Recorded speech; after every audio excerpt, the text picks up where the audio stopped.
Secara garis besar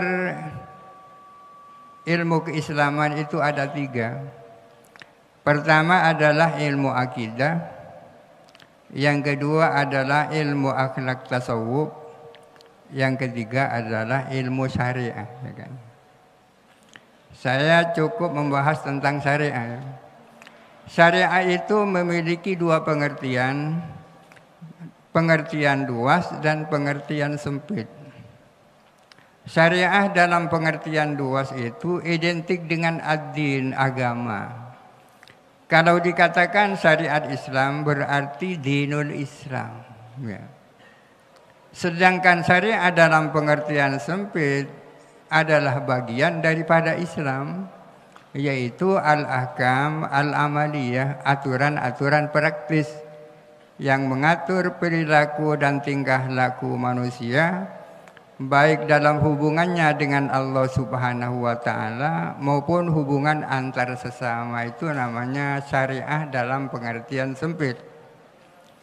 Syariah dalam pengertian sempit mengingat dasar-dasar dan dalil-dalilnya ada 2. Ada yang sawabit, ada yang mutawayyirat. Ada syariah yang harga mati, tak mungkin berubah kapanpun saja dan dimanapun saja. Dan ada yang mutawayyirat, artinya punya potensi untuk berubah. Mutawayyir itu tidak harus berubah, tapi punya potensi untuk beradaptasi dengan situasi dan kondisi. Syariah bagian yang kedua itulah yang kemudian disebut fikih. Yang kemudian disebut fikih yang sifatnya adalah dhanni. Dipertanyakan definisi fikih kok al-ilmu, padahal fikih itu sifatnya dhanni, ya kan? Ilmu itu apa? Ilmu itu adalah al-hukmu al-jazimu alladzi la yaqbalu at-taghayyur. Itu ilmu namanya. Ilmu itu adalah ketetapan hati yang tak mungkin berubah. Seperti keyakinan bahwa 2 lebih banyak dari 1 itu ilmu itu. Siapapun yang bilang tidak demikian, kita tak percaya, itu ilmu namanya. Bahwa 1 tambah 1 itu 2, kita yakin, saya yakin-yakinnya itu namanya ilmu. Dengan istilah lain qat'i. Tapi kenapa fikih definisinya ke al-ilmu, padahal fikih itu dhanni? Kenapa dhanni? Karena dalil-dalilnya bersifat dhanni.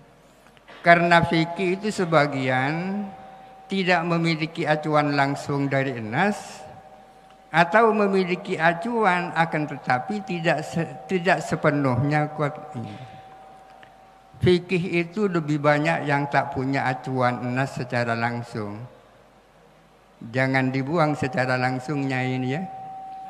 Karena setiap aturan, setiap hukum tidak berhak untuk disebut fikih Islam kalau tidak punya bernasab, tidak punya afiliasi kepada an-nas Al-Quran dan Al-Hadis ya. Sekali lagi, setiap aturan, setiap hukum, setiap ketentuan tidak berhak untuk disebut hukum Islam, fikih Islam atau hukum syar'i terkecuali punya nasab dengan Al-Quran dan As-Sunnah. Baik nasabnya langsung maupun tidak langsung. Baik nasab jauh maupun nasabnya dekat. Kadang-kadang nasabnya jauh kan? Jauh.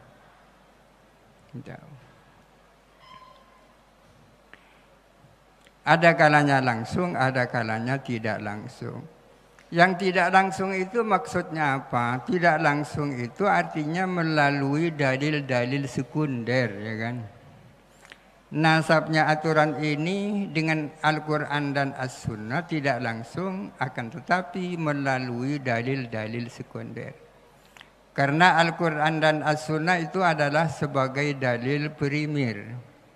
Banyak dalil-dalil lain yang diakui oleh Al-Quran dan As-Sunnah sebagai dalil. Untuk mengatakan itu dalil harus ada pengakuan dari Al-Quran dan As-Sunnah. Termasuk yang diakui adalah ijma, termasuk yang diakui adalah qiyas. Imam As-Syafi'i mengatakan innal agama la tu'khadhu illa min nassin aw hamlin ala nassin. Ini kaidahnya Imam Syafi'i, bahwa aturan-aturan hukum itu tak bisa diambil kecuali dari nas Al-Quran dan hadis atau hamlin ala nassin, penggabungan terhadap nas. Para ulama yang datang sesudahnya berbeda pendapat tentang apa yang dimaksud hamlin ala nassin itu. Ada yang mengatakan yang dimaksud ya kias itu hamlin ala nassin. Makanya definisinya kias hamlu maklumin ala maklumin dan seterusnya. Akan tetapi ternyata kias itu ada dua, ada kias juz'i, ada kias kulli, ya kan. Kias juz'i adalah kias sebagaimana selama ini kita tahu, didefinisikan di dalam kitab-kitab usul fikih. Itu kias juz'i namanya. Seperti mengkiaskan bir dengan khamr, itu kan kias juz'i namanya. Mengiaskan kasus tertentu dengan kasus tertentu yang sudah ada nasnya.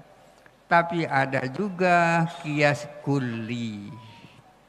Mengiaskan suatu persoalan bukan dengan kasus tertentu yang ada di nasnya, akan tetapi mengiaskannya dengan prinsip-prinsip yang dibangun berdasarkan adillah mutafarriqah, berdasarkan dalil-dalil yang bertebaran di sana sini.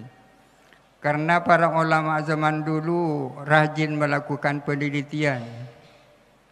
Dari hasil penelitian mereka menyimpulkan bahwa di balik nususus syariah ada maqasidus syariah.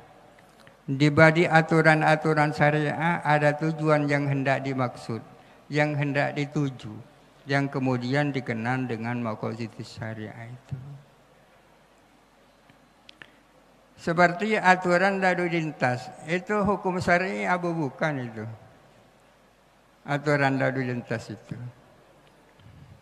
Kalau ada lampu merah harus berhenti. Apa syar'i apa bukan itu? Kira-kira aturan itu dasarnya apa itu? Seandainya yang membuat itu para ulama, itu jelas sangat syar'i. Karena acuannya adalah hifdzun nafsi dan hifdzul mal dan hifdzu yang lain kan. Untuk apa aturan itu dibuat? Kan dalam rangka melindungi jiwa manusia kan. Dalam rangka melindungi harta manusia dan sebagainya. Akan tetapi para polisi yang membuat aturan seperti itu kan tidak membayangkan bahwa itu menjadi tujuan syariat, kan tidak. Dulu ada pembahasan bagaimana kalau ada aturan-aturan atau hukum positif yang hanya berdasarkan akal sehat, ya kan? Akan tetapi sangat selaras dan sesuai dengan hukum syariat, apakah bisa diklaim sebagai syariat itu sendiri? Ya kan? Terjadi perdebatan, ternyata akhirnya jadi dua kelompok. Ada yang mengatakan bisa aturan-aturan atau hukum-hukum positif yang sesuai dengan hukum syariat bisa dianggap sebagai syariat itu sendiri. Ada yang mengatakan tidak karena memiliki perumusan yang berbeda, ya kan. Yang satu berdasarkan akal sehat saja, yang satu menggunakan akal sehat dengan acuan Al-Quran dan As-Sunnah, ya kan.